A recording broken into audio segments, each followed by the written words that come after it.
Hello out there. We're on the air. Arnie's up. Arnie heard the show has started. Hey, he's got his gator. Look at that. Better not be squeaking that thing today, Arn. Okay, we had a bit of a late start today, I would say. Not too late though. I just had a really busy morning, believe it or not. Got up, did my routine, and then had I don't even know how long the call was. Quite a long call with Craig this morning. So in other words, we don't have a whole lot prepared today. Although I do have more than probably I've had in a long time here. So we'll see. I got to bring a few things up. I got a couple funny things to share. I want to watch a video today, and I don't know. The internet's been really acting up here in the last couple of days. So hopefully everything's okay. And people are still kind of making their way in. I just started the stream like literally a minute before we went live here. So we'll let some people show up. I got to find my Proton drive. I usually send it to myself, but today I use the Proton drive. Okay, where are we here? Cloud storage, I think. All right. Are we okay here? Can you hear me? Can you see me? Seems really choppy. That's okay though. That's all right. We're going to get through it. I got a couple. Okay, here we go. We got it. Proton drive, underrated. Okay, so I got the screenshots there. I can see there's some funny ones in here. Okay, we're good. Good to see. Good morning, Killer. Good morning, Jason. We got Josh. Chatting with Josh yesterday. And hopefully have a new white hat here coming soon. We'll see. We'll see. Cleaning machine official. Good morning. $1.52 with a couple white rabbits there. That's good to see. We got Jason saying nation state and U.S. state adoption. I saw that. That map is sure starting to look orange. Holy, there's some things happening right now that even a lot of Bitcoiners are missing out on, it feels like. Anyways, good morning, Rick. Shout out to Arnie for showing up today with his gator. A little bit camera shy still today, but that's okay. Rick says, have you smashed the like yet? Good morning, Rick. That's a good question. Probably not. I think a lot of people are just showing up here. We had a late start. We got some things happening, which is good though. All right, so we got 25 people watching right now. And I'm going to set a goal today. What should our goal be? Let's do 5 super chats, orange and higher, for what do we got here today? About an hour. And what are we going to do with that? We're going to buy some Biddy. There we go. Start goal. All right, what do we have for likes in here today? 10. Sad. How's the Zap stream doing? Anybody over there? Yeah, we got a couple people. We got fat Zap. I would say anything over 888 is considered a fat Zap in my eyes anyways. So Daniel zapped 888 sats. Thank you, Daniel. And Bodie's over there as well, and a couple more people. So good morning, Zap stream. Good morning, Rumble. And if you're watching today in the Rumble chat, make sure you say hi. Rumble chat's been quiet, but we're going to stick with it. We're going to keep going with Rumble until people start showing up. All right, let's keep her going here. I got some housekeeping things to catch up on, and then we'll get into some funny stuff. Some funny and fun stuff today. That's what the theme is going to be for today's show. Hebo Man. How are you doing today, Jar? We're doing good. We're doing good. Like I said, I just got off a call with Craig, one of my partners in crime. I mean, legal crime. I'm sure Craig's going to love that. I'm sure Craig will love that. But no, we had a good chat. We had a really good chat. We got a couple things that we got to change. And we're starting to push some people through the SUBSTAck protocols already, which is good. We've had probably a couple dozen calls now with people within the community and people who are interested in looking after their Bitcoin a little bit better. Not a little bit better, the best it can be, in my personal opinion. And the good news is we're actually going to have Craig on the show next week. So it's breaking news. Not the live show here, I don't think. We don't exactly know how we're going to do yet. It's going to have to be somewhat limited in terms of the people that the numbers. So we're going to definitely reach out to Living the Future community today to see who's interested in doing it. I might do it next Wednesday instead of doing the private chat, the private Q&A. If that day works for Craig. But anyways, it's exciting because I want to, we're obviously going to hear about the SUBSTAck security and inheritance protocol, or what we're working on with it. And just some other stuff, some general good privacy stuff. So if you're interested in that, I would say just shoot me an email today and I'll put you on the list. I probably won't advertise it after this. I'll say it probably once on here. And if you happen to see this right now, then you're in luck. So if you want to show up and if you want to become a little bit smarter about Bitcoin and security and hear a little bit more about SUBSTAck, then shoot me an email. Just put all caps SUBSTAck. So I see it. All right, what do we got? Bailey. Morning, Bailey. Need to reach out to Bailey. That's a good to see you in the chat this morning, Bailey. I need to reach out to Bailey. Scarpelli, one of our favorite names in the biz. Scarpelli Productions. Good morning. Brendan, top of the morning to you, my friend. Timber Crasher. Ryan Brown, back in the house. Tyrese, smash the like button upon arrival. Good man. Good morning, Tyrese. Good to see you, brother. Hebo, look at this. I view every video you post. It's a lot of, that's a lot of me. I apologize for that. But I hope you're learning some stuff anyways. Laughpad, good morning, buddy. Nitani, just started my living on the Bitcoin standard journey. Wow. Good for you. Good for you. Any tips you can share with us? I'm kind of going through the same thing myself right now. I posted a video yesterday about that, not about the living on a Bitcoin standard, but finding some banks and some financial advisors to work with on that. Actually, this was so funny yesterday. So funny. So we did our private Q&A yesterday, and it was great. We did about an hour and a half, a little bit more than that, actually. There's a lot of really good questions in there. I would suggest if you're a journeyman or a Living in the Future member, definitely go check that out. It's going to be worth your time. There were some really good questions in there. That's kind of my favorite day of the week. Honestly, I know it's probably bad to say, but I love it because we can just talk. It's a lot more private in there. There's a lot less noise, a lot more signal. And I feel a lot more comfortable sharing some things in that setting versus just live for literally anybody to watch. So it's definitely worth it if you got some time today, check that out. So then after I was doing a couple of videos for the 365 days of Bitcoin. And then I was like, you know what? I wanted to talk about something in there, but I was like, this will be more appropriate for the channel. So I filmed this video talking about, I titled it, I'm looking for a new bank. And I basically said, like, you know, banks, financial advisors, anybody out there who's willing to embrace Bitcoin has a huge opportunity here, huge opportunity. And I said, I want to be the guy here who connects Bitcoiners from this community to banks and financial advisors.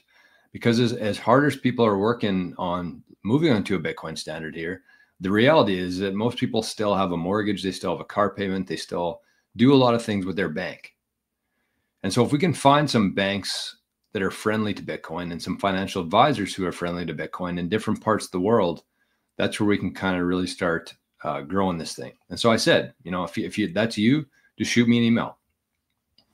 So I encourage people too. I wanted to share this with the show today, with the community here, because I ask you, if you do have any bankers in your life, anybody who works at a bank or has any influence at a bank, or if you have a financial advisor as a buddy, whoever, family member, just send them that video. I kept it under 20 minutes.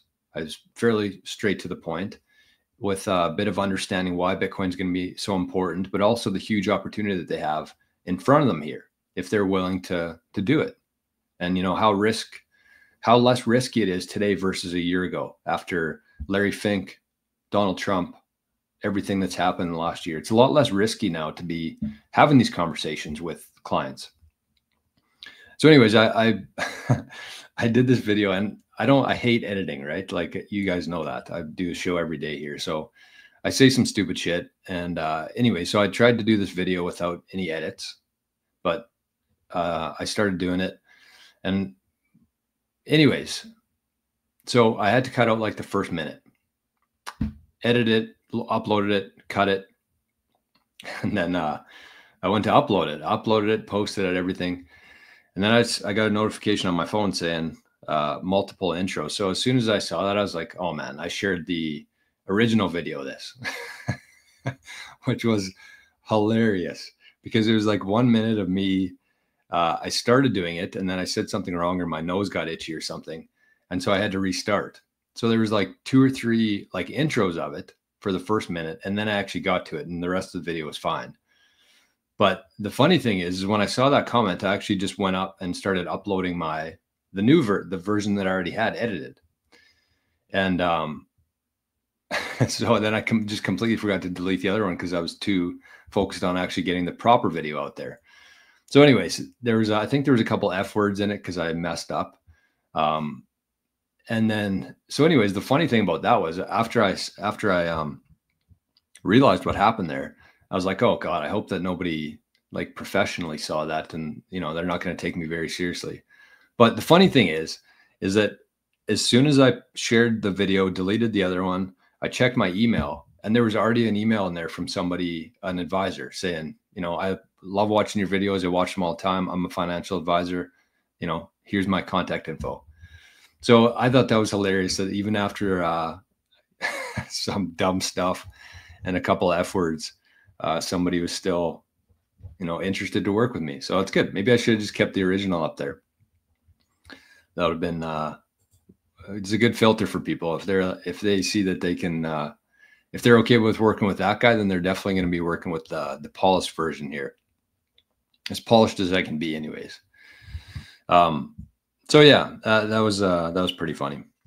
But then it kind of got me thinking too, you know, after a year and a half of doing live shows here, like literally every morning for a year and a half almost, I'm very surprised that like nothing real bad has happened. And I should probably knock on wood. I don't know if there's any real wood around here. But yeah, it's surprising to me that like I haven't said anything completely offside or been canceled yet or whatever, because I just like I don't really hold back at all. So anyways, that's how I wanted to. I got a couple more housekeeping things here as well. But anyways, I see some zaps coming in. Daniel says rare short sleeve day. Yeah, probably. I'd say 1 in 10 days I wear a t-shirt. I like my 21 million one. I like my Kid Rock one. And then a couple other ones I mix in. But usually it's hoodies, as you know. Bodie zapped 888 sats. Fat zap said BG will be previewing case study on Bitcoin. Oh, Bitcoin generations. We'll be previewing a case study on Bitcoin being used in small businesses. Maybe they can implement Superbacked. That happens today at 2 p.m. Eastern time. So if you got some time, Bodie and myself will be interviewing a couple, I believe, who's implemented Bitcoin into their business. So I'm excited for that. We got Phoenix Falconer over in the Zap stream. You know what? I never even shared this on Nostr today. And we got Killer. Zapped 88 sats. Look at that. Said trying out the stream. Thank you, Killer. Well, you were successful. Successful start to your Zap stream journey. All right. Anybody on Rumble? Couple people over there. Sorry, Rumble. And we got Spaceman zapped 188 sats. Good morning, everybody. Hope you are all having a great day so far. And we got Tom over there. And look who showed up. Craig. Good morning, Craig, once again. Good to see you, my friend. And we got a couple chats to catch up on here as well. Mike Anthony. G'day, mate. Excuse my ignorance. Is Jor short for Jordan? I can't be giving that away. I'm trying to look after my, if I told you my name, Craig would be on the phone right after the video today saying, Jor, you gotta work on your OPSEC, man. You gotta be more private. So you're on the right track. I'll say that. It's not Jordan, but you're on the right track. And that's not even my real name either. But it is the name that I go by. Like all my friends, all my family, everybody calls me that. But my legal name is a different name. Jerry, looking forward to Super Backed. All right. Well, Chris, it sounds like you got an audience so far anyway. So we got myself, Jerry will be there. Jerry will be there. I got a message Jerry after the show today. I got a voice message from Jerry. I wake up at 6 here. And so I checked my phone. It was about 6:30 by the time I took Arnie out, did the red light stuff, got woken up for the day. Checked my phone, and I had a voice message from Jerry in there. And it said 2 hours ago. So I started doing some math in my head. I was like, okay, 6:30 here. 2 hours ago would have been 4:30 in the morning. And Jerry's 2 hours behind me. So that would have been like 3 in the morning-ish, or 2 in the morning. So I got to message him back this morning and see what the heck he was doing up that late. Anyways, we got Paul. Good morning, Paul. Daisy finally in from the snow. Daisy is Paul's dog. I forget what it is. Elkhound, I think. Elkhound Shepherd mix. Beautiful dog. Beautiful dog. Nittany says, I started with Strike's direct deposit feature, just a part of my paycheck, 100% deposit into Bitcoin. Then I pay various bills with the bill pay feature. Canada has Bitcoin Well and Bull Bitcoin that does the same. Yes. Yeah, so I mean, that's a very easy first step, honestly. Like very easy. If you just start taking your paycheck, you can either do a direct deposit or just as soon as it lands in your bank account, you throw it into Bitcoin. And you can actually pay for things in your life with Bitcoin using like Strike or Bitcoin Well here in Canada. So it's pretty cool. Like you basically set them up as like a utility, like, how you pay your credit card bill or your utility bill. You can set up from within Bull Bitcoin or Bitcoin Well or Bull Bitcoin. I think both have that feature, bill pay. It's pretty badass. So it's the first step you can take to, getting rid of the banks of your life, cleaning out the banks.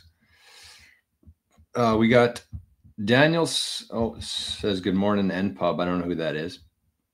Sunshine zapped 88 sats. Thank you, Sunshine.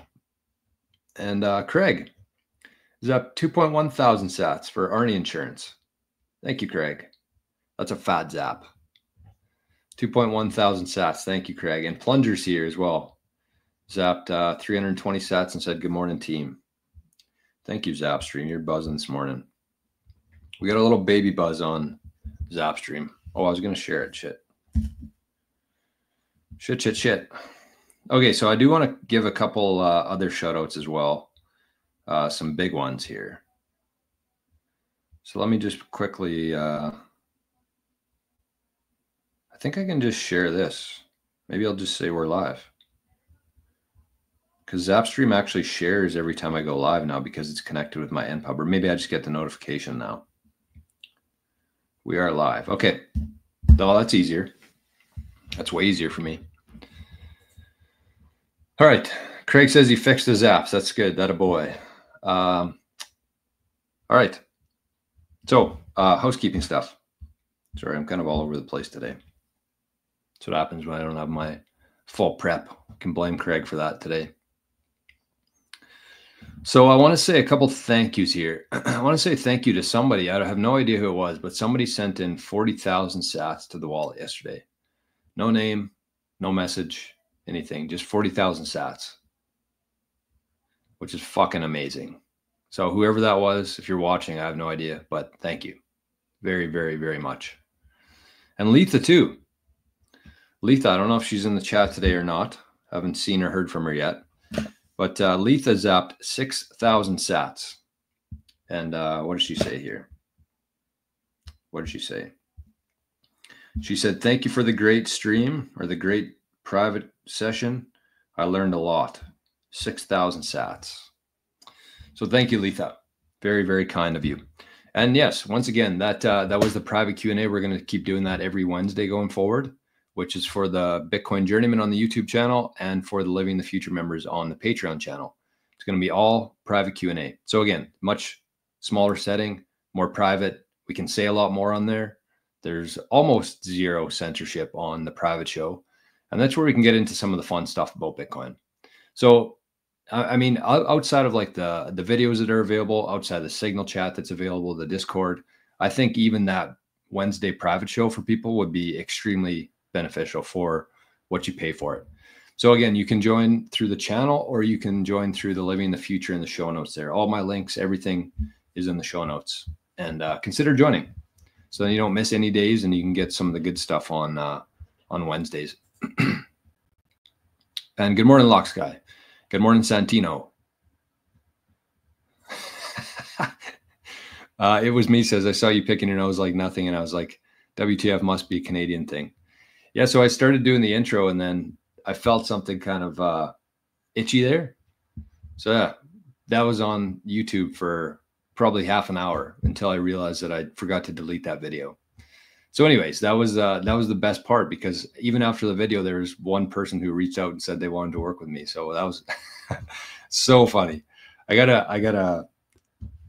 took a video of it too before I deleted it because it was fucking hilarious. I want to share it one day. Dirty Scan says, yes, we all say dumb stuff. True. True. And you know what? I'm surprised that it could have been, I mean, even that video, it could have been way worse. I could have been, you know, naked, or I could have been saying some really offside things. So it was just funny to me. Bill, good morning, my friend. Ginger. We got Cleaner Machine. Can't wait for the show with Bodie today. Yeah, me neither.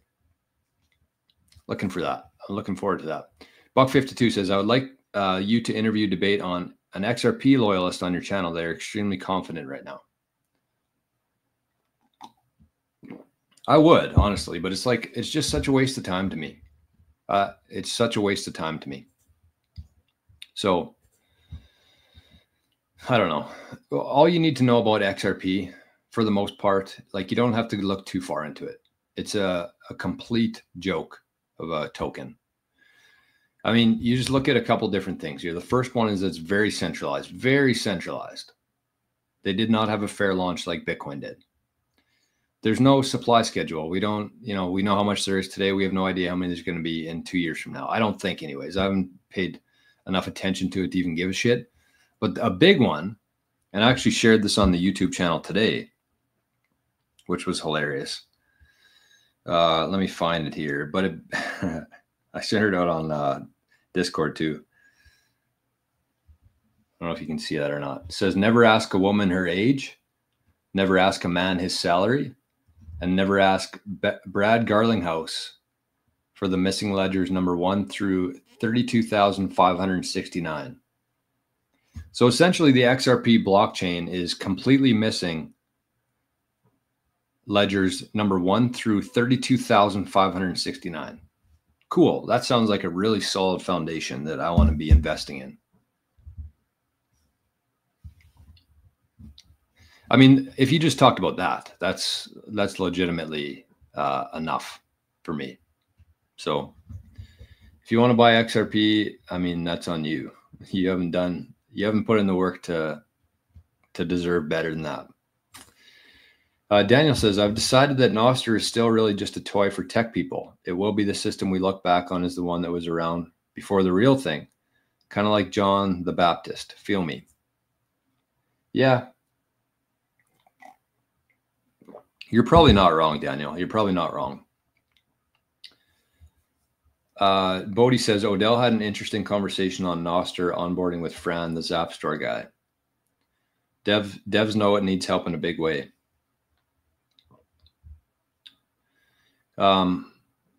Yeah. And Daniel says it's worth listening to the Guy Swan interview with John Carvello. He has great insights into nostr. That was, I still keep trying to get through that one. I even tried again last night before bed. I might do it today. It's hard for me to find time right now to do all this stuff. And it's, I got people, I shouldn't say it like it's a bad thing, but I got people sending me things, Jor, watch this. What do you think of this? So, but I am very interested to hear more about the pubkey stuff. I think that that's a very interesting one. Hey, Matt, good morning. Bitcoin is better than a CD. It's better than many things. It's magic. Tone. Morning, Tone. It is kind of magic. AV says, I watched that version, take 4. It would have been take 4 or 5. It was funny.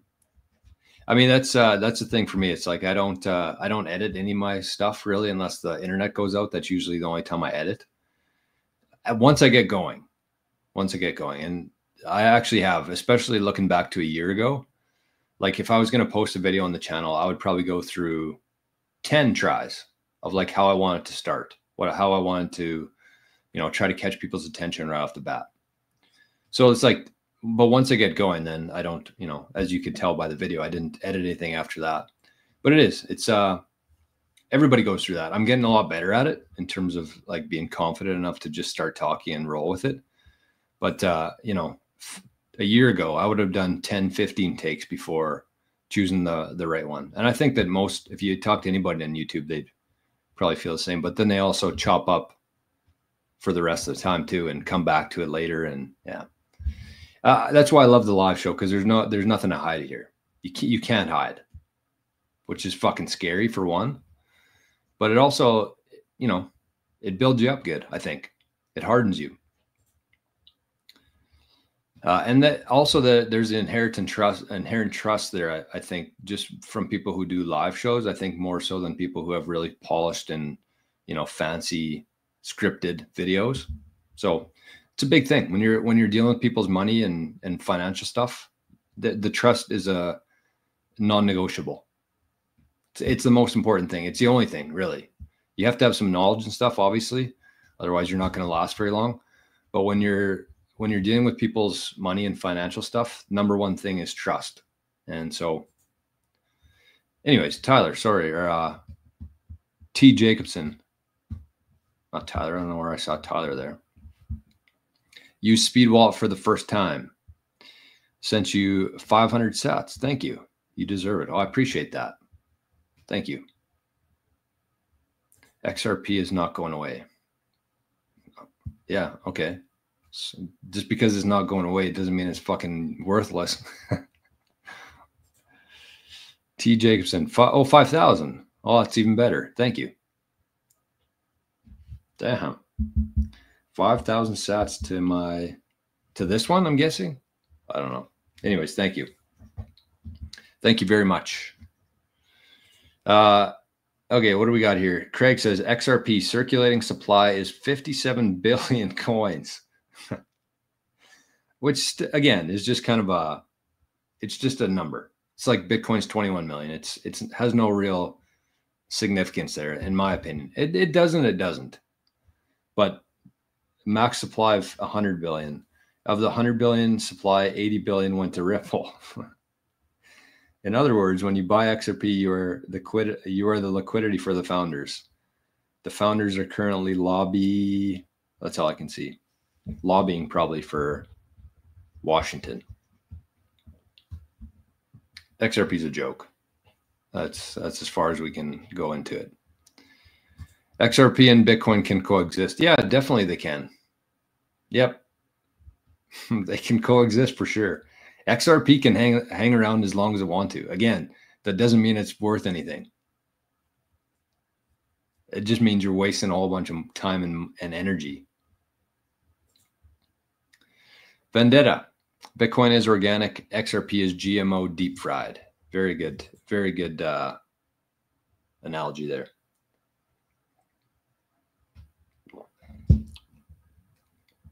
Bodhi says, I'm optimistic Trump sees through the lobbying BS and has laser eyes. Yeah, that's kind of my thoughts as well, honestly, because this whole thing so far has been just based on complete fluff. Like Trump hasn't come out and said anything. And that is, we're kind of we're back to the point where now all of a sudden people are like trusting things because Trump's president. You're going to trust what MSNBC says, and you're going to trust what you see on Twitter. And it's like, until Trump actually comes out and says something about it, nothing matters. Nothing. Speaking of Trump, my favorite post yesterday, I actually wanted to share this today, but I didn't bring it up. I didn't screenshot it. But I saw a picture of Kash Patel, one of my favorite guys. Has been for a couple of years now, one of my favorite guys. But he had a picture of a watermelon. Did you guys see this yesterday? He had a picture of a watermelon with a backwards hat and pencil neck's name. What's the name? Schiff? Peter? No, not Peter Schiff. Adam Schiff. Is that a name? Adam Schiff. They call him Watermelon Head. He looks like a watermelon. But anyways, he had it on this catapult that he was about to launch. I thought that was hilarious because Adam Schiff, I think that's his name, has been one of the biggest pieces of shit that exists in the world. Adam Schiff. Okay, I'm done here. I'm done with Alien James. King, good morning. Good morning. Yeah, we don't need to spend too much time worrying about XRP. It's a joke. That's all it is. Like, if you look past it, you're wasting your time. If you look any further into it, you're wasting your time. Okay, speaking of that, let's share this screenshot here because no, that's not the one I want. Here it is. Here we go. So this is good. This is good for the XRPers here. This is a shout out to you. Probably one of my favorite memes that exist is the "Don't shoot" one. So it says, "Don't shoot, I'm retarded." And then the guys with the gun say, "Prove it." Guy says, "XRP to the moon."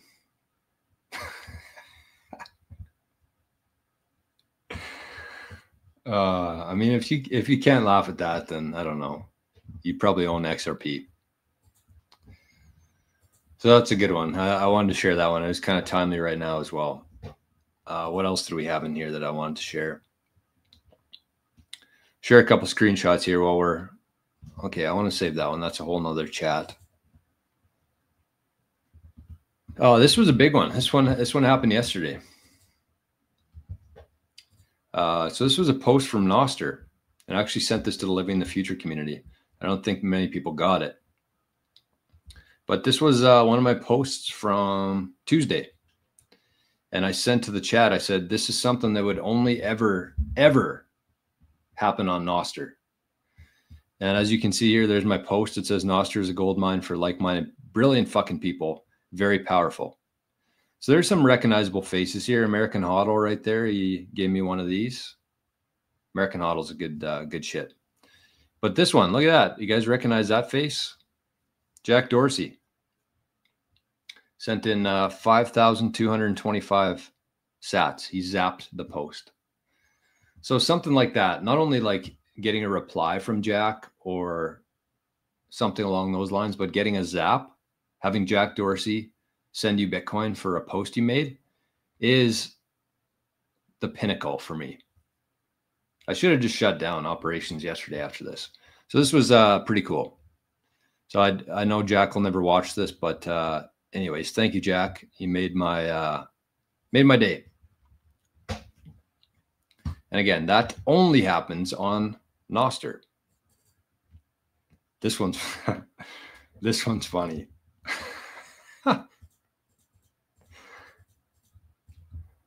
Okay, let me zoom in on the comment here.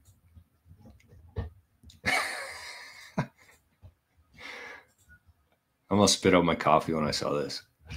Okay, so this says break in California, and I don't know if this is legit. It was just funny to me, so I wanted to share it. So it says breaking: California Secretary of State Shirley Weber has approved a campaign to gather signatures petitioning for a vote on whether California should leave the U.S. and become an independent country, per Newsweek. And then it says, is this a real person or an AI-generated transgender Bill Cosby?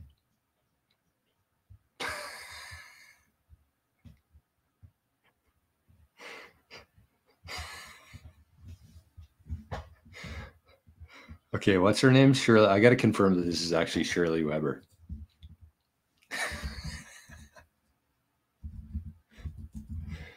It could not. I don't think. Oh, maybe. No, that can't be a real picture. I don't know. You guys be the judge. You guys be the judge. So this is from the Los Angeles Times. It says Shirley Weber, godmother of reparations.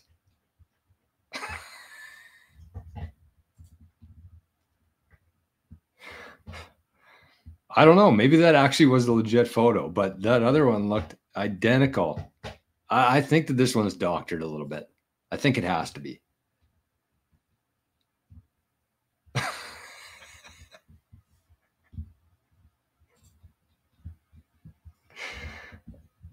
Oh, man. I don't know if I'm going to hell or not, but anyways, that's worth it to me.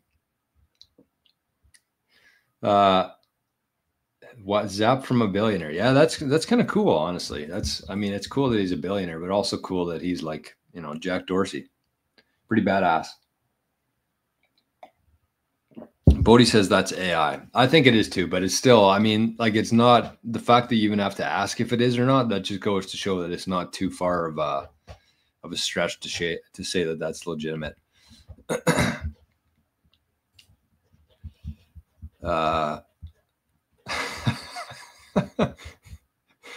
All right, we got some good chats here. Okay, so people enjoyed that. That's good. That's good because I really enjoyed that one. Probably too much. Okay, so this is another one from XRP here. Let me scroll down. So this is a post from Brad Garlinghouse himself, actually, on Twitter. So let's read this because I thought that this was very, very rich. So Brad Garlinghouse says, some thoughts on maximalism. Let me say this as clearly as I can. Who does that sound like? To me, Justin Trudeau says that all the time. Let me be clear. Joe Biden also says that a lot. To be clear. So Brad says, let me say this as clearly as I can.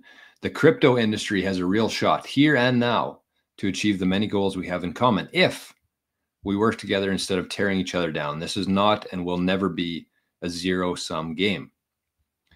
Says, I own XRP, Bitcoin, and Ethereum among a handful of others. We live in a multi-chain world, and I advocated for a level playing field instead of one token versus another.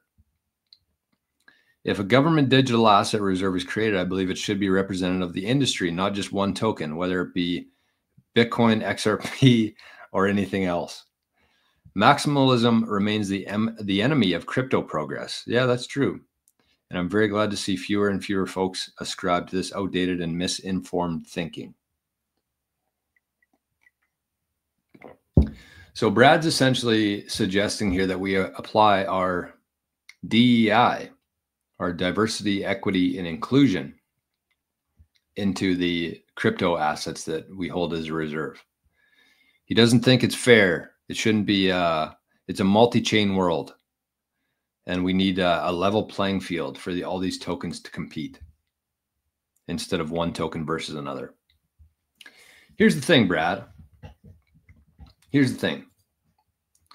Make a token that's better than Bitcoin, and I will gladly support that. I'm not a Bitcoin maximalist. I am take my time and energy and store it in the best way possible with zero leaks and zero manipulation with it in terms of what can be changed. That's what I'm a maxi for. And right now that's Bitcoin. Bitcoin's the only thing that has that.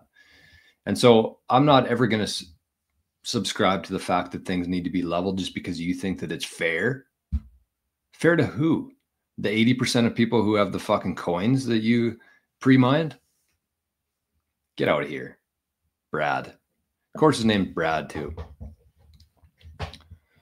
So yeah, Brad Garlinghouse thinks that we need to apply the DEI framework to the crypto industry. We need to make it fair. This was a big one too that I saw. These are all screenshots, so I apologize for the font being so small. But anyways, that's what we're working with today. I was in a rush. Another piece of news here. So this says Petrobras Petrobras. Okay. This says Brazil's state-run oil company is getting into Bitcoin mining. They plan to use the gas produced during oil extraction to power Bitcoin mining. The project aims to make energy use more efficient and reduce carbon emissions. By using waste gas, Petrobras hopes to contribute both the Bitcoin industry and environmental goals. Yeah, nice. This new step shows how oil companies like Petrobras are exploring new ways to use energy and get involved in the growing cryptocurrency market. And then it says this company is accountable for approximately 90% of Brazil's energy base, probably nothing. So that's something to keep an eye on there is Petrobras, see how that shakes out. I mean, it just makes sense, right? It just makes sense. And we're just going to see more and more of this as we move forward here of, common sense, logical people who are making smart decisions. It's all this comes down to. It's no more complicated than that. It's no more complicated than that. Hey, we got my Pat to Fire over in the Zap stream this morning. Zapped 100 sats. Thank you, my friend. Zap stream's buzzing today. It's good to see. I just got to make sure that my rent doesn't run out there. Okay, I think that I think we'll leave it there for today in terms of screenshots. I'm screenshotted out. Matt says Rajat wrapped a fire pod yesterday. Highly recommend. I think I saw that. I don't know what it was on, but I saw something come up with Rajat yesterday. I mean, he posts a video every day, so I'm sure I saw it. But Terry says crab lice are not going away, nor will cockroaches. Exactly. That's exactly right. XRP CEO saying they can coexist. Yep, wants the price to go up so they can dump their 55% of coins that they hold, then create more and continue to dump that on you. Yeah. Lapad says, I was watching Simply Bitcoin yesterday, and their guest was talking about a speculative attack on 401k accounts. Borrow money out of the account, and the interest you pay on the loan goes back in the 401k. So what would be the speculative attack there?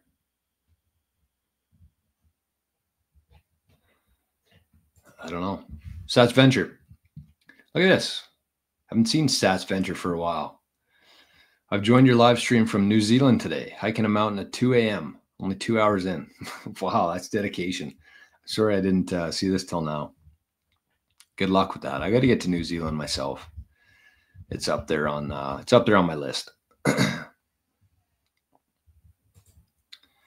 Normie Weimarkin says, always refer to a politician or a prominent person's Wikipedia early life section. Always.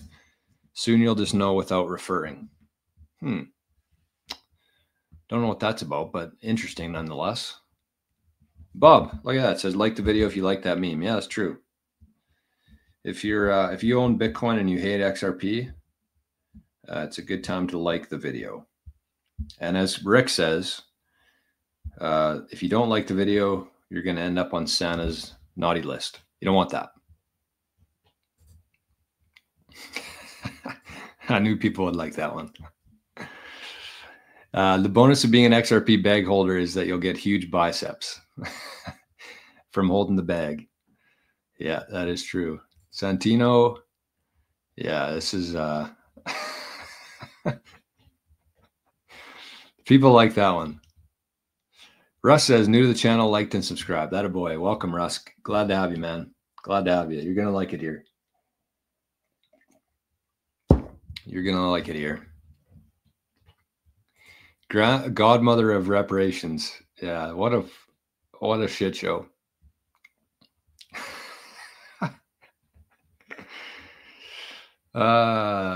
Yes.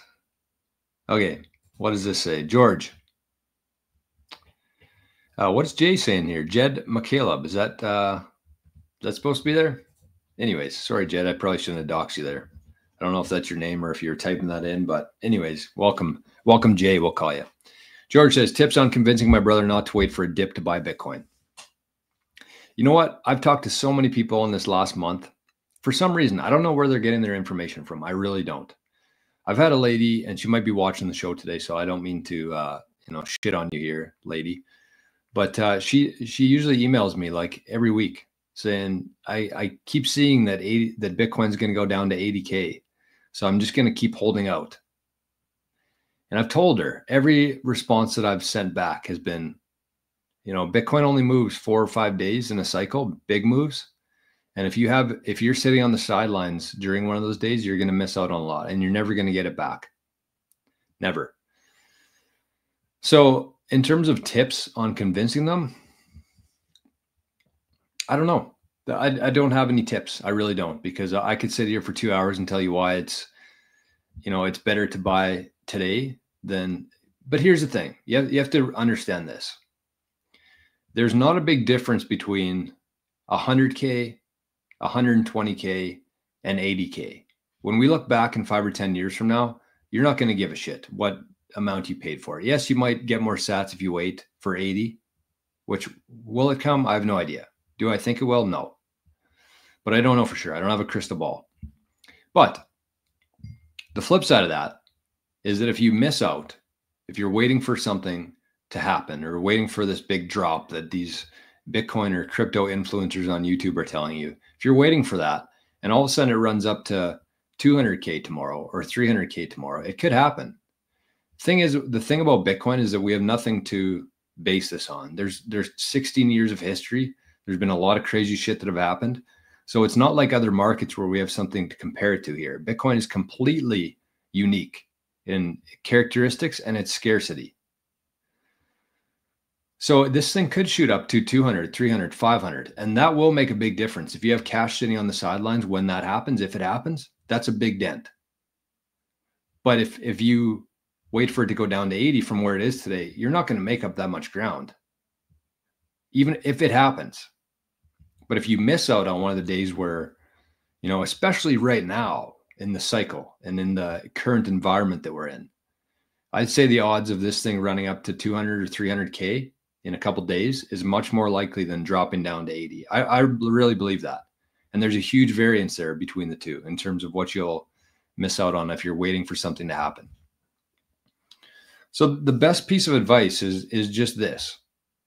Set up a recurring buy every week, dollar cost average into this thing, do it for a long time. And anytime you have a significant amount of cash, just buy Bitcoin. Don't worry about trying to time it. Don't be sitting on the sidelines. As soon as you have that, just buy Bitcoin. That's it.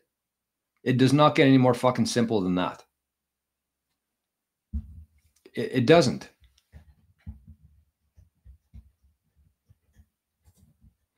Terry says, I'm not a Bitcoin maxi. I'm a skeptic of human nature, aka greed. Yeah, me too. I don't call myself a Bitcoin maximalist. I don't. Because whenever I agree with the fact that anytime you're a maximalist on anything, that to me suggests that you have a very closed mind. It means you've made up your mind and you're not willing to change. And to me, even there's a difference between somebody who only holds Bitcoin and a Bitcoin maximalist. I hold the majority of my wealth in Bitcoin related products. I would say 99%. So if this thing goes down, I'm going down with it. And that's why I have no issues coming on here. And I don't say at the start of every show, this is not financial advice, like every other channel does, even though they're fucking saying financial advice. But I don't say that because all of my wealth's in Bitcoin. And so if Bitcoin fails, the only way somebody would sue me is if Bitcoin fails somehow, if they could. I don't know what they would do. I don't know what the basis would be there. But at that point, if Bitcoin fails, then I've failed. And if you want to try to sue me, you're going to get, I don't know, Arnie. So what's the point for me? This thing either takes off and we all win, or something happens and we lose and you can't get anything from me at that point. So I'm not in the business of the disclaimers here. And I even had a couple people that that I kind of work with say that. Not from the community here or anything like that, but actual companies that I like sharing their products with. they've said, you know, you got to put a disclaimer on your videos at the start saying that it's not financial advice. You're not liable for it. And I was like, sorry, not doing it. King says, hey, I'm releasing a neurodivergent coin. Please fund my project.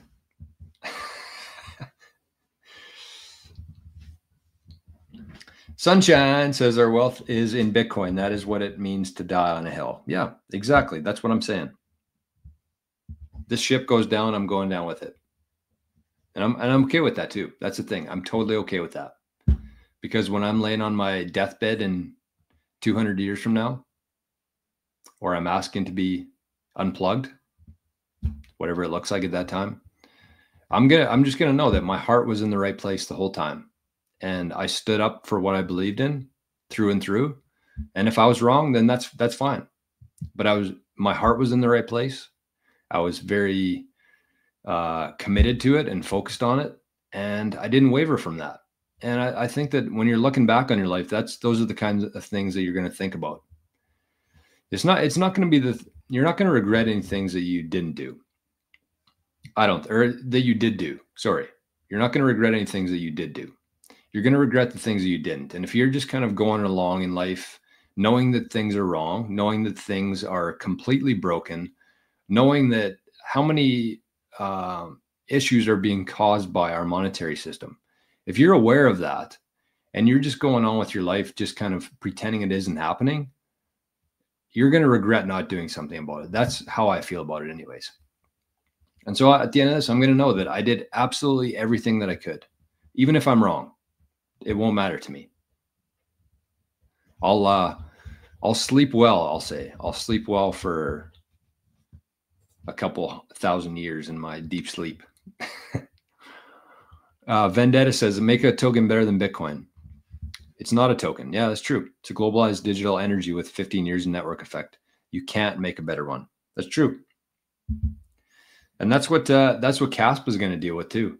CASP is another, I wouldn't say it's a joke. I got some hair here or something. I wouldn't say CASP is a joke. It's just a waste of time. Because even if they're doing the same kind of thing as Bitcoin, they'll never achieve the same level of network effect that Bitcoin has. They won't ever. And that's a big part of it. The network effect is a big part of it. There's no CASPA. Oh, there might be actually. I was going to say there's no CASPA shows, but I'm sure there is. Timber says, Terry, that's how I feel. It's cool to see the technology develop new money or cryptos, but at the end of the day, if money is in the control of human hands, it will always be corrupted. Immaculate conception and missing founder is what makes Bitcoin special forever. It was developed at a time when the founder could still remain anonymous and disappear forever. Thank you, Satoshi. Yeah, aside from the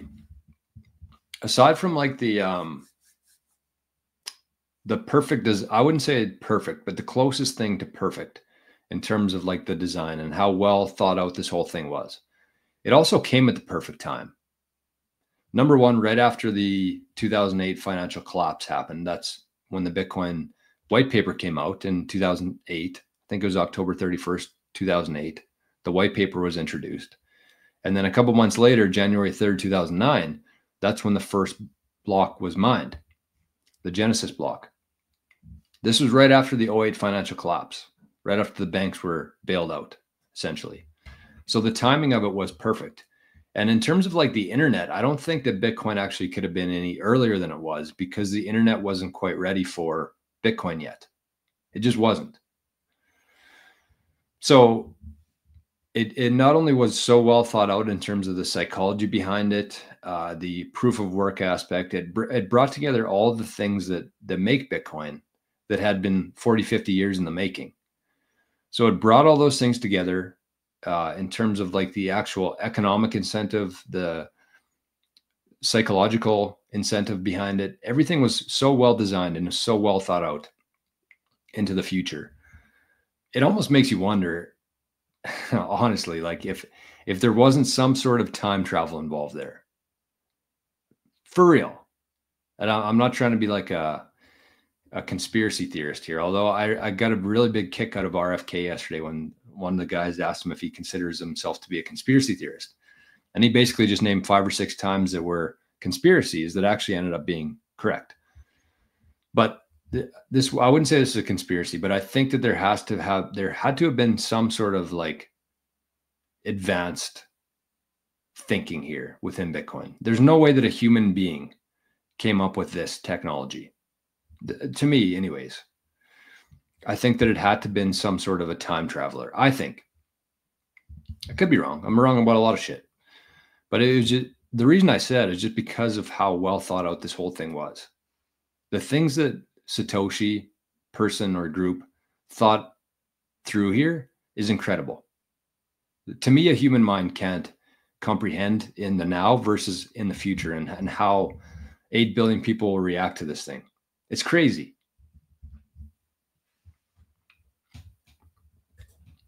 AV says, if you dollar cost average and over time, the difference in price starts not to matter. 100%. Yes, I'd be scared shitless being out of Bitcoin right now. That's what I'm saying.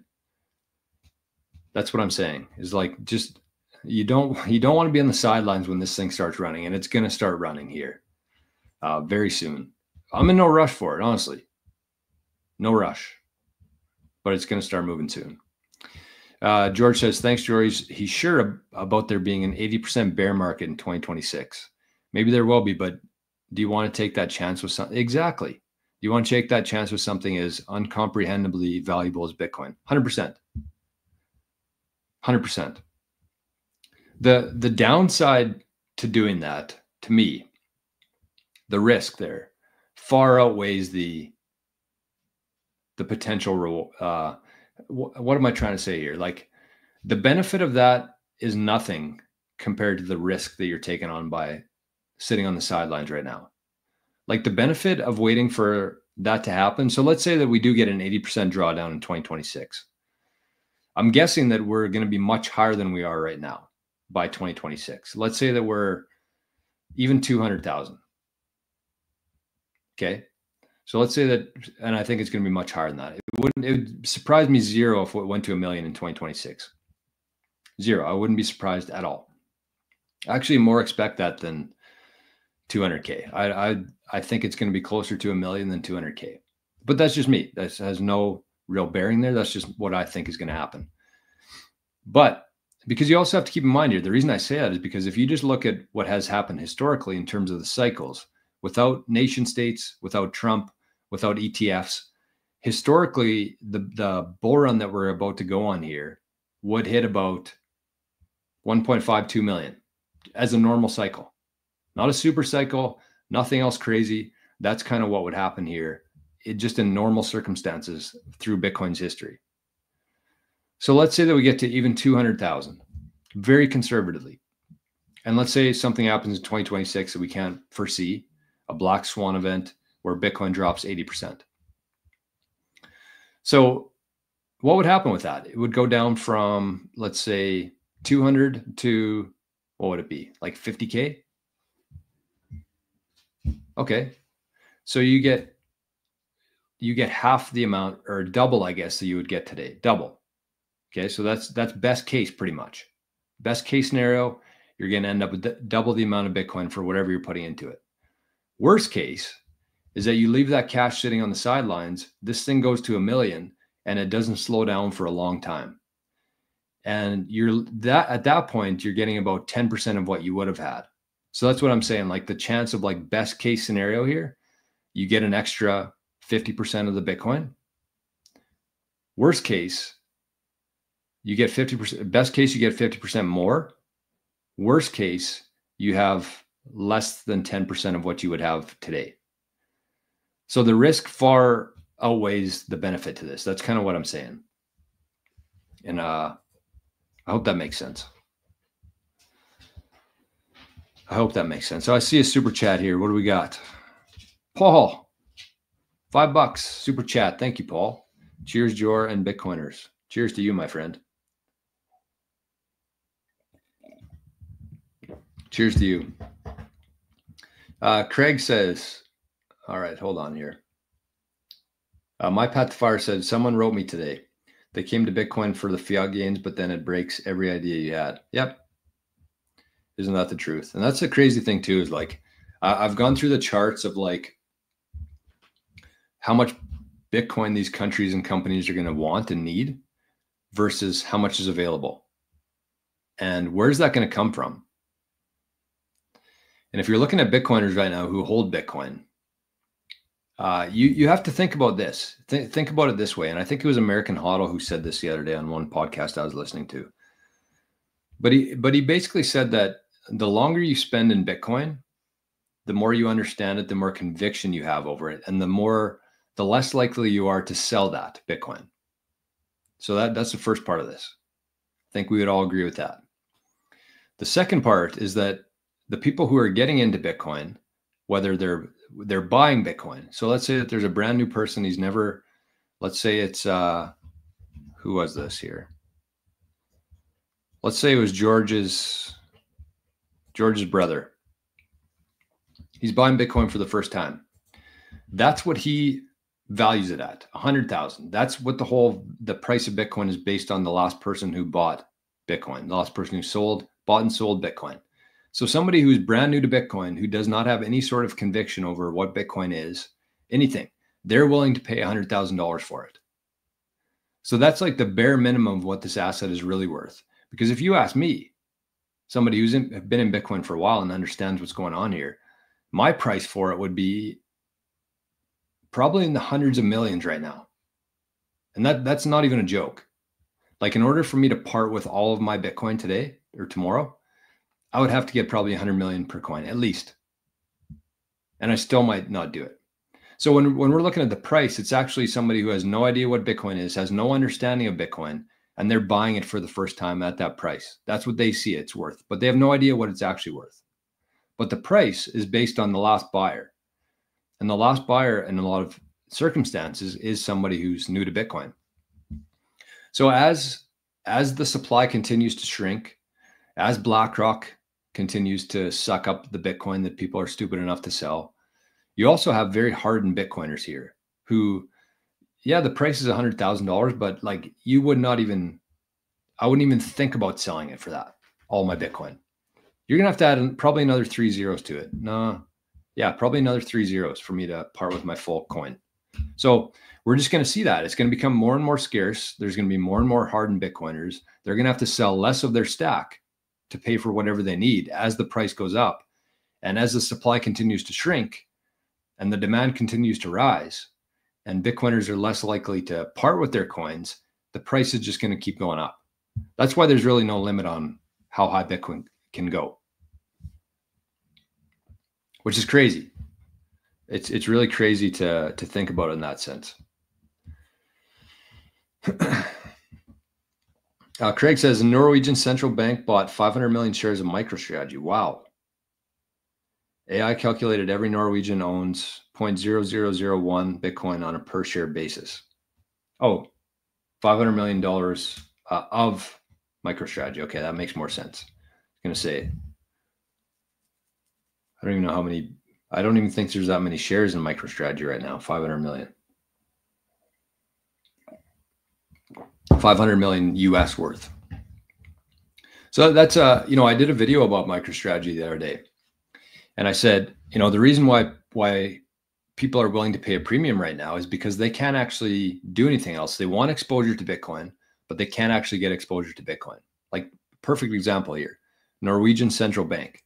They can't just hold Bitcoin. It would be against their rules and regulations that they can't hold Bitcoin. Or it's not included in that. These were probably written before Bitcoin was even a thought. And that's kind of still what they're operating on. So they're willing to pay that premium for MicroStrategy shares. But like in 5 or 10 years from now, I kind of foresee that Norwegian central bank, if this thing plays out the way I expect it to, they're going to sell their shares in MicroStrategy and they're just going to start holding Bitcoin themselves. It might not even take 5 or 10 years. So that's why I still think that there is a massive opportunity for MicroStrategy today, but I don't think it's always going to be the case. I think that as demand for Bitcoin from these big institutions and big entities falls, so does the premium on it and the overall price of MicroStrategy. So something to think about. But it is it's pretty crazy that central banks are looking at Bitcoin now, since Bitcoin is basically designed to eliminate them. Santino says, nail the drawer. I've always said Bitcoin shouldn't be here for at least another 100 years. Yet it is. True. It's true. Look at this. Love this. Normie Weimar again. It's quite the name. Says, I liquid a huge portion of my silver to buy sats. That a boy or girl. But that's it. I was buying on a schedule. I am buying sats the same way I bought silver. You are spot in within dollar cost averaging. Had to cap locks that. You are spot on with dollar cost averaging. Yeah, it's the best way to do it. Not only should you be dollar cost averaging in terms of like a small amount or a large amount, whatever, I don't know what your financial situation is. But if you just dollar cost average every week for 4 years, 5 years, 10 years, you're going to be fucking blown away with the amount of Bitcoin you have, especially up until this point now. Because I'm still under the assumption that as soon as Trump comes out and says the US is buying Bitcoin, it's over. You're going to look at your Bitcoin balance on that date, whatever it was. Let's say it's June 2025. Trump comes out and says the US is buying Bitcoin. You look at your Bitcoin balance that day, it's not going to change much from there.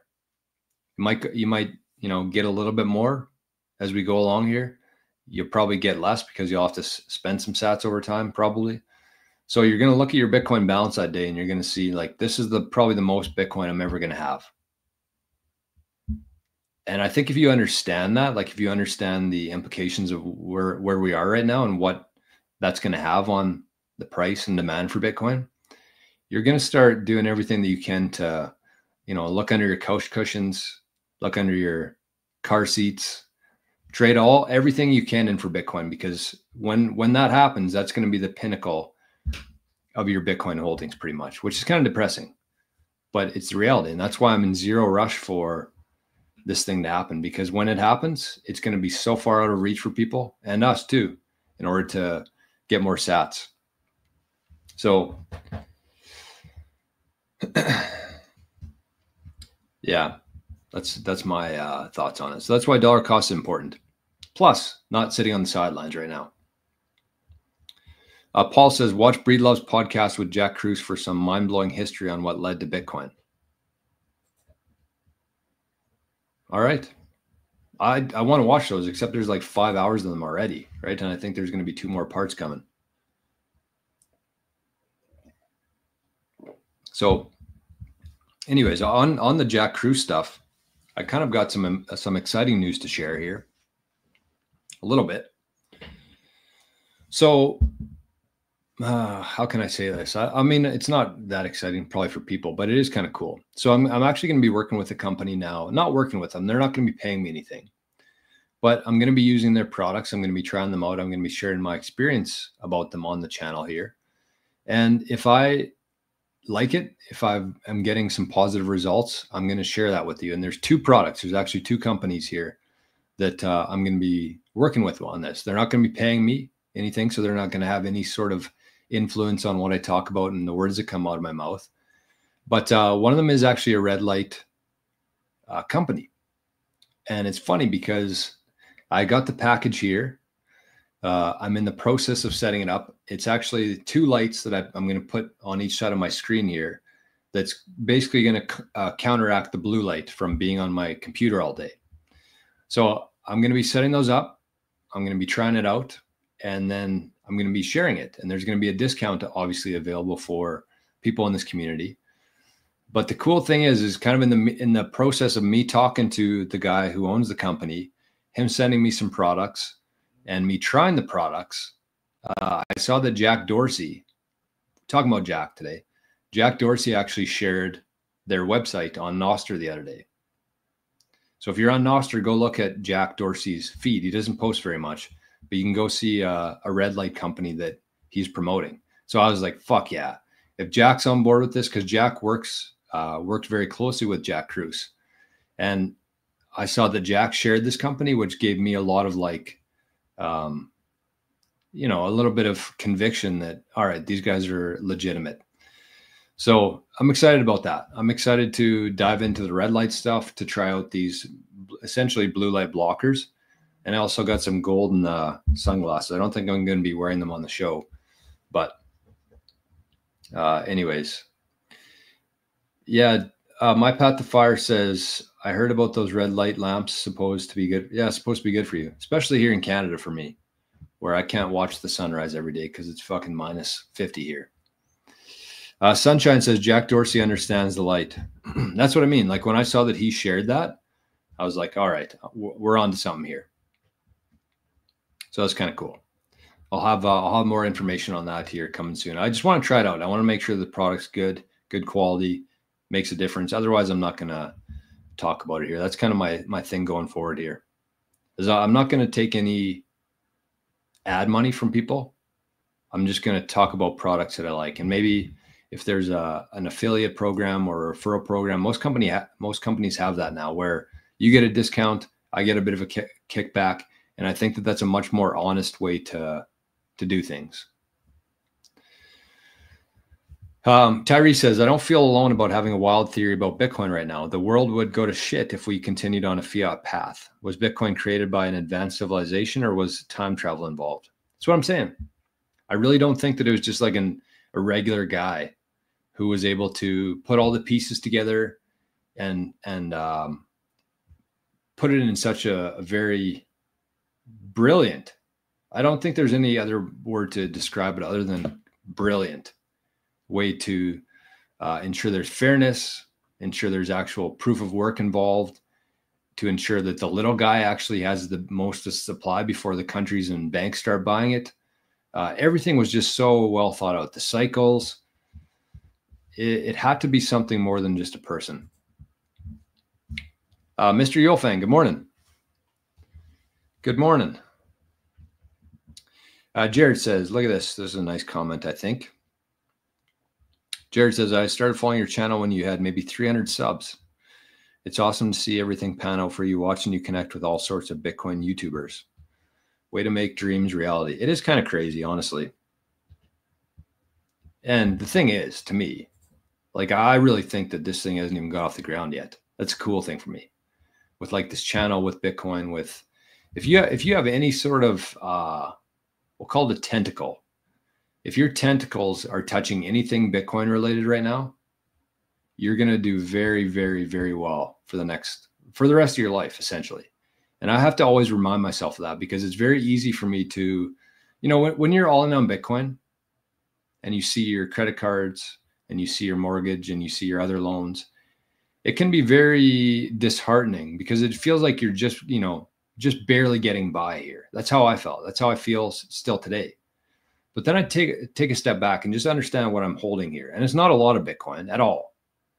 I'm actively trying to get more of it, obviously. But then I just take a step back and think, you know what? All of that is a complete illusion. This is the real thing. This is the future of everything. And probably no matter what happens here, what politicians in place, it doesn't really matter. Over the long term, I'm good. I'm more than good. And again, I don't have a huge stack of Bitcoin. I don't. And I'm sure if you've been watching the show and kind of the things that I talk about and how, I'm somebody who says, go into ZBD and earn 5 sats. Somebody with multiple Bitcoin would not be taking their time to earn 5 fucking sats. That's just the reality of things here. So I don't care if you believe me or not. It is the truth. But at the end of the day, what I'm trying to say is, like, all that stuff that I see in the fiat world, my bills, my loan accounts, stuff like that, it's very easy to just wrap yourself into that and be, down and depressed and stressed out about it. But then you look over here and you're like, okay, well, you know what? Even if this thing works out about 10% of what I think it's going to, I'm going to be more than okay. And that's a very comforting feeling, especially in a world that has zero hope at all for anybody in it. But thank you, Jared. I appreciate that. And I thank you for, being here, because it's kind of hard to subscribe to a channel when they have 300 subs, because you just kind of assume that they're full of shit, or they're, not deserving of an audience. So I appreciate it, man. And I appreciate a lot of people who have been here for, it's only been a year. It's been a year, and look what we've done already. Living in the Future hasn't even been around for 1 year yet. The people within, even the first person in Living in the Future, I think that was Daniel. I'm pretty sure. $5 a month times 12, that's $60. I mean, if you ask Daniel today, being the first member of Living the Future, if the $60 US he's spent on being a member of Living the Future, he'd probably spit out his coffee. And that's going to be the case here going forward. So I really want people to kind of take that seriously, in the sense that the Living in the Future community, I think we have 95 people right now in the chat. 95. And so the next 5 people who join that Living in the Future community are going to be put into that Signal chat, where you have access to some very, very intelligent Bitcoiners. Some that you'll know, some like Craig, who you won't know, but offers a ton of value to it. It's probably the best deal in Bitcoin. It's the best. If I were to ever suggest somebody parts with their sats for something to, better themselves, I would say that. So again, Daniel was the first founding member of Living in the Future, and he hasn't even paid $60 for it yet, total. I mean, he maybe has, because I think he's in a higher tier now, but at a $5 per month for a full year, which is all it's been, I don't think it's been even a year yet. $60. So I'm thinking that he would attest to the fact that pretty good deal, pretty good value from it. And not just like in knowledge, but like also just meeting people. I'm sure Daniel within that community has met some people who will be a big part of his life for the rest of his life, probably. Bitcoiners, the kind of people you want to be working with and building with and conversing with. Yeah, hit your cart to the right horse. That's right. M. Vincent says, did you get a chance to look into China's Bitcoin dump? No, I didn't. I didn't hear anything about that at all. Look at this. We got Normie. Says, no such thing as bad weather, just bad gear. Get yourself some. Oh, okay. This is interesting. Some Burge. What the hell kind of a name is that? That's a bad brand. Probably European, I'm guessing, or a Klima. All right, that's true though. That is very true. No such thing as, well, there is bad weather. I don't know if have you ever been in Canada when it's minus 48? I would say that that's pretty fucking bad weather. But you're right. You can dress better for it. Alon says, are you using or recommending Bitcoin-backed loans from companies like Ledden? No, I'm not. And it's not that I don't like them or trust them. I just don't, I've never used them myself. So I wouldn't recommend anybody uses anything unless I use it first. But I just don't think we're there yet. I don't think that there's a need for it yet well, I mean, I guess you could argue that. I just don't ever want to be like the first guy through the door. I usually, if you looked at my track record in life, I've never been like the first person to do anything, like big picture globally. I've always been kind of the first person within like my network, my family, my friend group, to do things. So I'm like an early adopter in the sense that I wait and let the world figure it out. A couple brave people out there first figured out before me. And then once I see some signs of like this thing's legitimate, then I adopt it. Like I had an iPhone 3. I was probably the first person in my town to have an iPhone. I remember I had to switch phone providers at the time because there was only one phone provider that offered an iPhone. It was the iPhone 3. And everybody else had like the flip phones. They had the Razors, and iPhones were like a completely foreign thing at that point.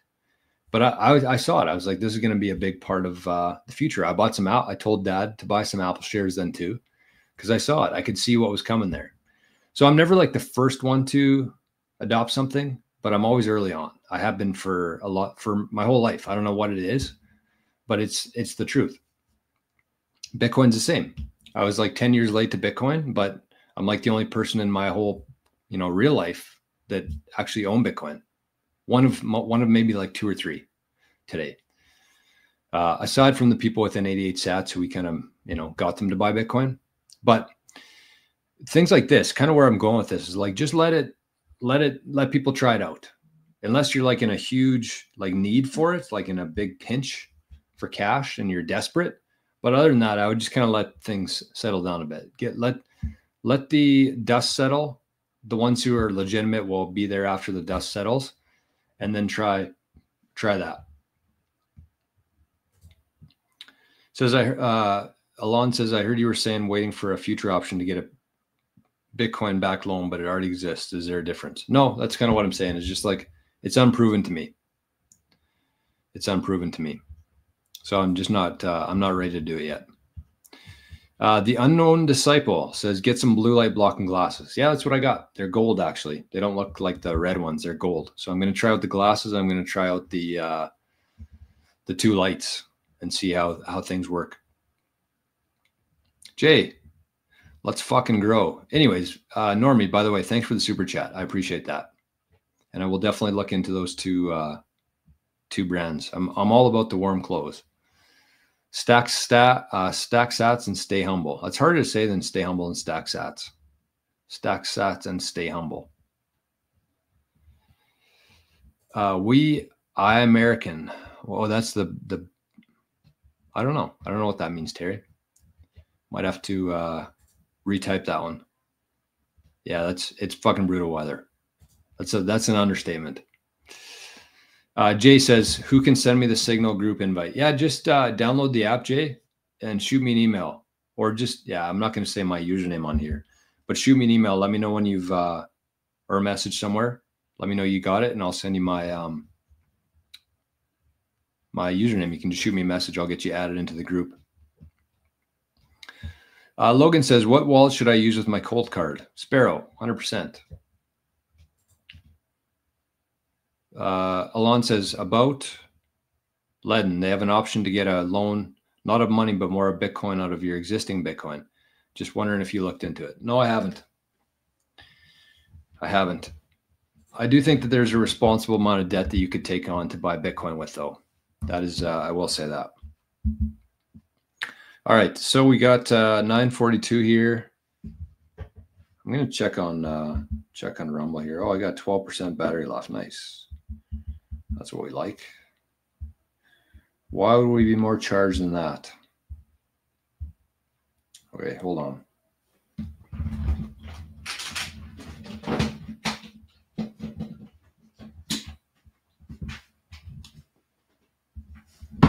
Too many cords in this place here. Too many cords. I actually moved my Wi-Fi router too, or Wi-Fi router. I'm going to have the router behind me here. I don't know. Have you guys done any digging on this or thinking about this before, like in terms of like where your router is versus where you sit in your office? Because like the unit for this on the roof would be over there, and I want to put the router right here, and then I want to hardwire it to my laptop and turn off the Wi-Fi. So to me, that would suggest that the Wi-Fi signal would kind of stop behind me. It wouldn't like go through me. I don't know if that's a thing or not, but I feel like it is. If it's traveling, it's going to be able to go. I don't know. Maybe not. Maybe I'm an idiot, but I feel like I'm going to set it up behind me, hardwire it to this laptop, and then so there's no like Wi-Fi signal going through me essentially, right? Because if I had my box behind me here and I'm running Wi-Fi, I feel like the signal would be kind of going through me there. I don't know if there's anything there or not, but King says, get a long Ethernet and staple it to the wall. That's what I'm going to do, because I have a long enough Ethernet cable. If I wanted to put it over there in the corner, I could run it all the way along here and to my laptop. I think I'm going to do that today. You don't want to sit next to the router. I agree with that, but I also think that there's probably some sort of waves that come through between like the router and the laptop. So that's why I want to kind of go or put an Ethernet cable around it. Oh, okay. So that's what I mean. Plunger says Wi-Fi antennas are omnidirectional. Doesn't matter where you put it. You are frying yourself. Shit. I thought I was outsmarting Wi-Fi there. And I'm still going to do it anyways, because even if it's not real, I'll still like, it'll be a, what would you call it? what's the pill called where it doesn't actually do anything? You know what I mean? Maybe you don't. Smoosh. Does Sparrow ever go down? No. Why would Sparrow go down? I'm running like an old Sparrow version on it. I think I'm still on like, it keeps telling me to update it, but I don't want to because I think it's still using like the mixing, I think, because they had to shut that down. But I think it's the one I'm still using it is the old version. So no, it won't ever go down. Why would it go down? Placebo. Yeah, that's what I was looking for. Placebos. Jay says, I sent you an email. Okay, I'll keep an eye out for that today. Placebo. Yes, thank you, everybody. You read my mind. All right, so what I'm going to wrap things up here because we got our meeting here right away with the crew. Pretty excited. We're very close. We're very close to launching the Citadel here. I've been talking about it for a while, but we're still kind of getting our shit together. We want to make sure that we have the right foundation built. And the website will probably be live, I'm thinking, this weekend. So I don't know. I don't really know who's out there. I actually took some time over the weekend and kind of thought about like who our customers are. And I really want to focus 100% on our customers. I know how much knowledge we have within our advisory group here. So I want to focus more on like the customer 100% in terms of like, where are they? What are their interests? You know, what kind of person are they? And what are they looking for?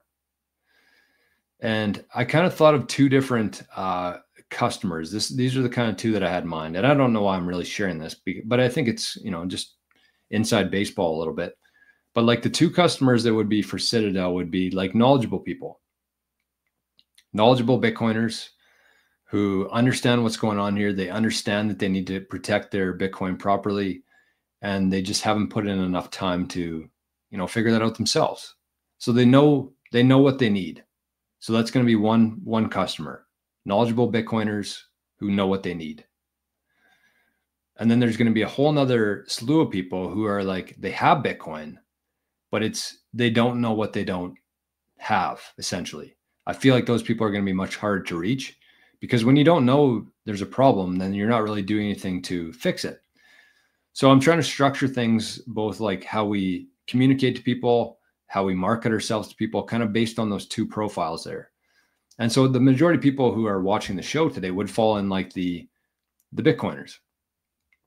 The people who have Bitcoin understand it, understand the need for security. So I think that the majority, especially when we're getting off the ground here, are going to come from the people who watch the show. Then eventually, you know, the people who have Bitcoin ETFs, the people who own MicroStrategy, the people who have Bitcoin on an exchange, they're going to start to realize that they're going to need security for this. And when they need security, they're going to need an inheritance protocol based around it. So it's exciting. That's kind of what I'm going to be doing today and tomorrow and Saturday is getting our website finished up. And hopefully it's going to be live and I can share that with people on there. But in the meantime, we've actually been helping quite a few people in terms of especially the inheritance side of things. So if you are somebody out there, and we're going to do a couple things differently than other advisory firms. First one is that our rates are going to be much, much more reasonable. And we're going to have to kind of walk a fine line of like not charging too small of an amount where people think that we're kind of like a joke versus, you know, the criminality I think that's happening in the Bitcoin industry right now. Like $500 to help somebody set up a fucking Bitcoin node is criminal to me. It's not greed, it's criminal. So we got to find, you know, the sweet spot here. And I think that a lot of our business is going to come from people within the community here and you guys telling your friends and family about us. So I want to be really transparent with all this stuff.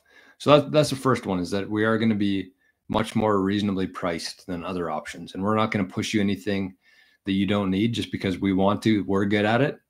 It's going to be 100% about you. The second one is going to be that we're actually going to have a value for value option.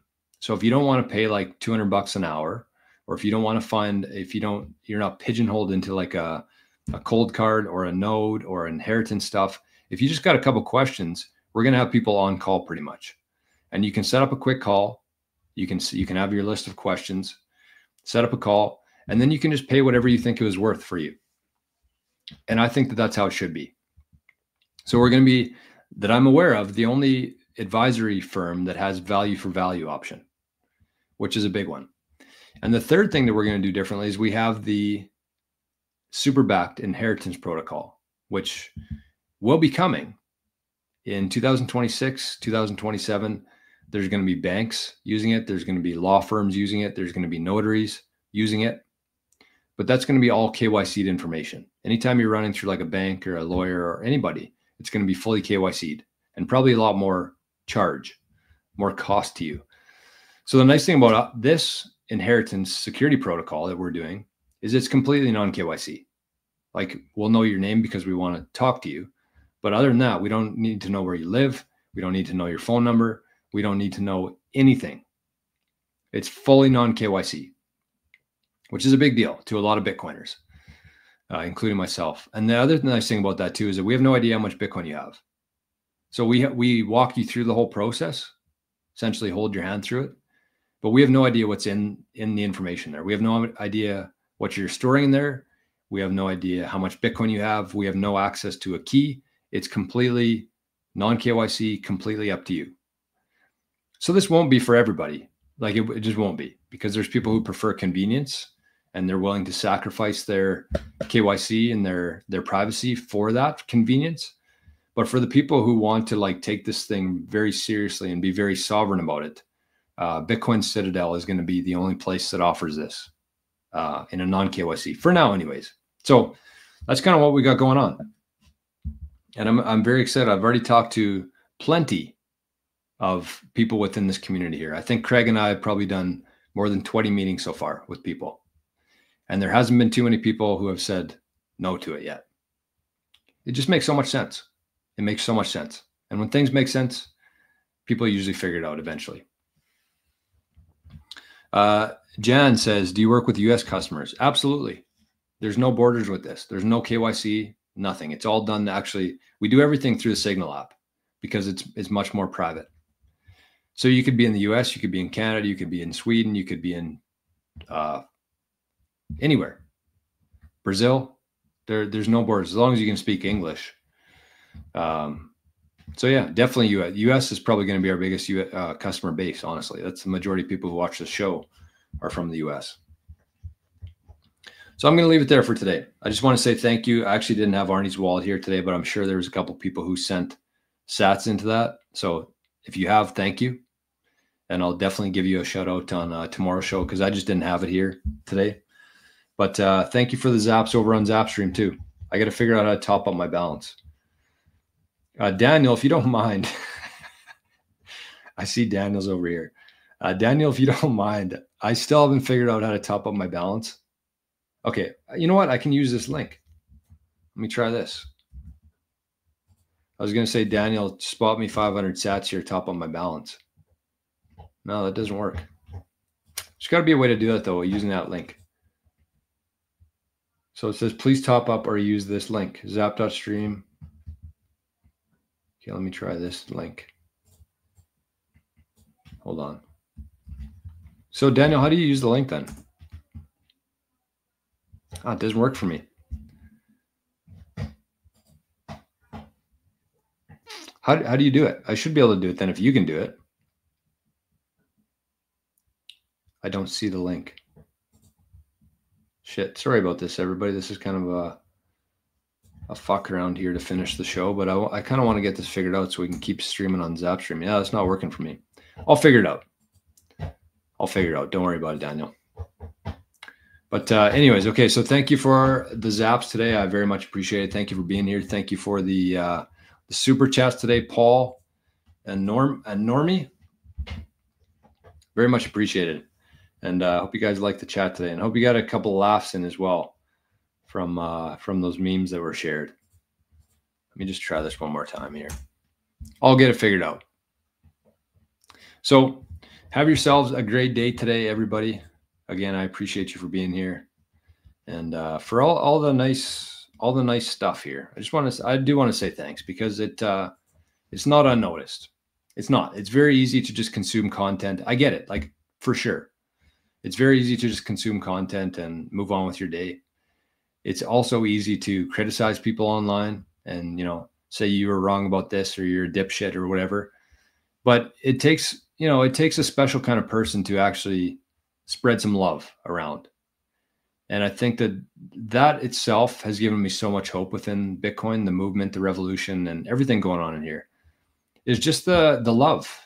It's, you know, it's easy to just watch something and move on.